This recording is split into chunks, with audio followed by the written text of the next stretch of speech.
നല്ല ടേസ്റ്റി ആയിട്ടുള്ള ഒരു കൂട്ടുതീയലിൻ്റെ റെസിപ്പിയാണ് ഇന്ന് കാണിക്കുന്നത്. നല്ല എളുപ്പത്തിൽ ഉണ്ടാക്കാൻ പറ്റുന്ന ഒരു റെസിപ്പിയാണ്. 3-4 കൂട്ടം പച്ചക്കറികൾ കൂട്ടിയിട്ടാണ് ഞാനിത് ഉണ്ടാക്കുന്നത്. ഇതിനായിട്ട് ഞാനിവിടെ എടുത്തിരിക്കുന്നത് എന്തൊക്കെയാണെന്ന് ഞാൻ കാണിച്ചു തരാം. ഒരു ഉരുളക്കിഴങ്ങ് തൊലി കളഞ്ഞെടുത്തിട്ടുണ്ട്, ഒരു വഴുതനങ്ങ ഉണ്ട്, ഒരു കഷ്ണം ബീട്രൂട്ട് ഉണ്ട്, ഒരു മുരിങ്ങക്ക, തക്കാളി, ഒരു ക്യാരറ്റ്, പിന്നെ സവോള. ഈ പച്ചക്കറി എല്ലാം ഓരോ ആവശ്യങ്ങൾക്കായിട്ട് എടുത്തിട്ട് അതിൻ്റെ ബാലൻസ് വന്ന പച്ചക്കറിയാണ്. അപ്പോൾ ഇതെല്ലാം കൂടെ കൂട്ടി ലാസ്റ്റ് വരുമ്പോൾ ഞാനിങ്ങനെ തീയൽ വെക്കും. നല്ല ടേസ്റ്റാണ് ഇതിന്.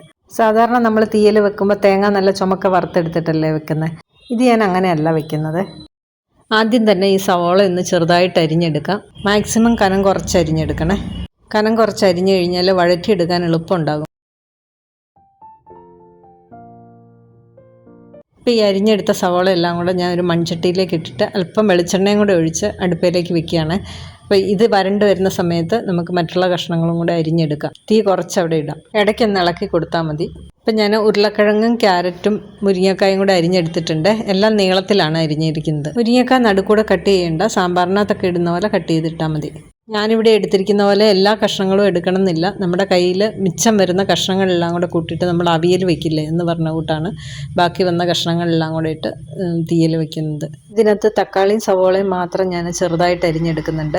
തക്കാളി ചെറുതായിട്ട് അരിഞ്ഞില്ലെങ്കിൽ അതിൻ്റെ തൊലിയൊക്കെ സെപ്പറേറ്റ് ആയിട്ട് കിടക്കും. അതുപോലെ സവോളയാണെങ്കിലും ചെറുതായിട്ട് അരിഞ്ഞെടുത്തില്ലെങ്കിൽ വേഗാതെ സെപ്പറേറ്റ് കിടക്കും ഇതിനകത്ത്. അപ്പം എല്ലാ കഷ്ണങ്ങളും ഞാൻ അരിഞ്ഞിട്ടുണ്ട്. സവോള ഒരുമാതിരി ഒന്ന് വഴണ്ടിട്ടുണ്ട്. ഇനി ഇതിലേക്ക് കുറച്ച് ഉപ്പും മഞ്ഞൾപ്പൊടിയും കൂടി ഇട്ട് കൊടുക്കാം. കഷ്ണങ്ങൾ ഇട്ടിട്ട് ആദ്യമേ തന്നെ വെള്ളം ഒഴിക്കണ്ടേ. കഷ്ണങ്ങളെല്ലാം കൂടി ഇട്ട് നല്ലപോലെ വഴറ്റിയെടുക്കണം. ഈ തക്കാളിക്കകത്തൊക്കെ നല്ലപോലെ വെള്ളം ഉണ്ടല്ലോ, അപ്പം വെള്ളം ഒഴിക്കേണ്ട ആവശ്യമില്ല. ആദ്യം തക്കാളിയൊക്കെ നല്ലപോലെ ഒന്ന് വഴണ്ട് കഴിഞ്ഞിട്ട് വെള്ളം ഒഴിച്ചു കൊടുത്താൽ മതി. തീ കുറച്ചിട്ടിട്ട് വേണം എല്ലാം ചെയ്യാൻ. ഇടയ്ക്കിടയ്ക്ക് ഒന്ന് ഇളക്കിയിട്ട് കൊടുത്താൽ മതി, അടിക്ക് പിടിക്കാതെ. അടിക്ക് അങ്ങനെ പിടിക്കില്ല, തീ കൂട്ടിയിട്ടാൽ മാത്രമേ പിടിക്കുകയുള്ളൂ. അരിഞ്ഞ് വന്നപ്പോൾ ഈ മൺചട്ടി നിറയെ കഷ്ണങ്ങളുണ്ട്. പക്ഷേ ഇതൊന്ന് വഴണ്ട് കഴിയുമ്പോഴത്തേക്കും പകുതിയാവുക കഷ്ണങ്ങളെ. ഇപ്പം കണ്ടോ. ഇനി അപ്പുറത്തെ സൈഡിലേക്ക് മാറ്റി വെക്കാം. ഞാനിവിടെ തേങ്ങ വറക്കാനായിട്ടുള്ളത് വെക്കുന്നുണ്ട്. ചീനച്ചട്ടി വെച്ചു. അതിലേക്ക് 2-3 മുളക് മുറിച്ചിട്ട് കൊടുത്തിട്ടുണ്ട്. അല്പം പച്ചമല്ലി ഇടുന്നുണ്ട്. പച്ചമല്ലി ഇല്ലാത്തവർ അവസാനം മല്ലിപ്പൊടി ചേർത്ത് കൊടുത്താൽ മതി. ഇനി ഒരു 5-6 ചുള വെളുത്തുള്ളി, 3-4 ഉള്ളി, ഒരു 3-4 ടേബിൾ സ്പൂൺ തേങ്ങ, പിന്നെ ഒരു ചെറിയ നെല്ലിക്കായുടെ വലുപ്പത്തിൽ പുളി ചേർക്കുന്നുണ്ട്. ആവശ്യത്തിന് കറിവേപ്പില കുറച്ച് വലിയ ഇലയായത് കാരണം ഞാനൊന്ന് മുറിച്ചിട്ട് കൊടുക്കുന്നുണ്ട്. 1/2 ടീസ്പൂൺ ഉപ്പും കൂടെ ചേർത്ത് ഒന്ന് വഴറ്റിയെടുക്കാം. ഇത് ഒരുപാട് അങ്ങ് ഫ്രൈ ആകണ്ടേ, ചെറുതായിട്ടെല്ലാം ഒന്ന് ചൂടായി വന്നാൽ മതി. പച്ചത്തീയൽ വെക്കുമ്പോൾ നമ്മൾ തേങ്ങ ചെറുതായിട്ടൊന്ന് ചൂടാക്കിയിട്ടല്ലേ തീയൽ വെക്കാറ്. അതിനേക്കാളും ഒരു ശകലം കൂടെ മൂപ്പ് വേണം. തീയലൊക്കെ വെക്കുമ്പോൾ വറക്കുന്ന പോലെ അത്രയും ചുമക്കെ വറക്കുകയും വേണ്ട. ഈ ഒരു പരുവം മതി. ജസ്റ്റ് ഒന്ന് ചെറിയൊരു കളർ വന്നാൽ മതി. ഓഫ് ചെയ്ത് വെക്കാം. ഇപ്പം നമ്മുടെ കഷ്ണങ്ങളൊക്കെ നന്നായിട്ട് വാടിയിട്ടുണ്ട്.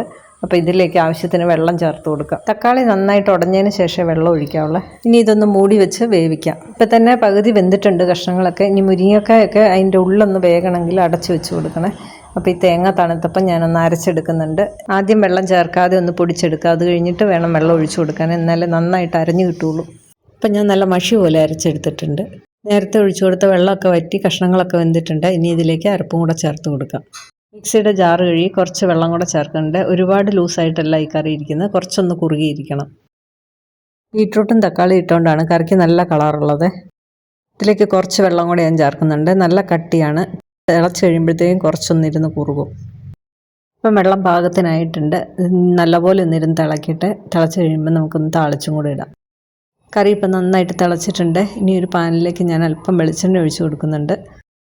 ഇതിലേക്ക് കടുക്, വറ്റൽമുളക്, കറിവേപ്പില, ഉള്ളി അരിഞ്ഞത് ഇത്രയും ചേർത്തിട്ട് നല്ലപോലെ ഒന്ന് മൂപ്പിച്ച് കറിയിലേക്ക് ചേർക്കാം. ഉള്ളി മൂത്ത് കഴിയുമ്പം അല്പം മുളക് പൊടിയും കൂടെ ചേർക്കാവേ, ഒരു കളറിന് വേണ്ടിയിട്ട്. ഇനിയിപ്പോൾ ഫ്ലെയിം ഓഫ് ചെയ്ത് എല്ലാം കൂടെ കറിയിലേക്ക് ഒഴിച്ചു കൊടുക്കാം. ഇപ്പം നമ്മുടെ കൂട്ടുതീയൽ റെഡി ആയിട്ടുണ്ട്. നല്ല എളുപ്പത്തിൽ നല്ല ടേസ്റ്റി ആയിട്ട് വെക്കാവുന്ന ഒരു കറിയാണിത്. എല്ലാവരും ഇതൊന്ന് ട്രൈ ചെയ്ത് നോക്കണം. ഇതിൻ്റെ ഒപ്പം ഞാൻ ഒരു ബീൻസ് തോരനാണ് ഇന്ന് വയ്ക്കുന്നത്. ബീൻസൊക്കെ ഞാനിവിടെ അരിഞ്ഞ് റെഡിയാക്കി വെച്ചിട്ടുണ്ട്. ഒന്ന് കടുക് വറുത്തിടാം. ഇതിലേക്ക് അല്പം മഞ്ഞൾപ്പൊടിയും ഉപ്പും കൂടെ ചേർത്ത് ഒന്ന് ഇളക്കി മൂടി വെച്ച് കൊടുക്കാം. അരച്ചൊന്നും ചേർക്കുന്നില്ല, തേങ്ങ വെറുതെ ഇട്ട് കൊടുക്കുന്നേ ഉള്ളൂ. എരിവിന് വേണ്ടിയിട്ട് ഞാൻ പച്ചമുളക് ചേർത്തിട്ടുണ്ടായിരുന്നേ. ഒന്ന് ആവി കയറി കഴിഞ്ഞപ്പോൾ തുറന്ന് ഞാൻ കുറച്ച് തേങ്ങ ഇട്ട് കൊടുത്ത് ഇളക്കി വീണ്ടും ഒന്ന് മൂടി വെച്ചു. ഇപ്പം നമ്മുടെ ബീൻസ് തോരനും റെഡി ആയിട്ടുണ്ട്.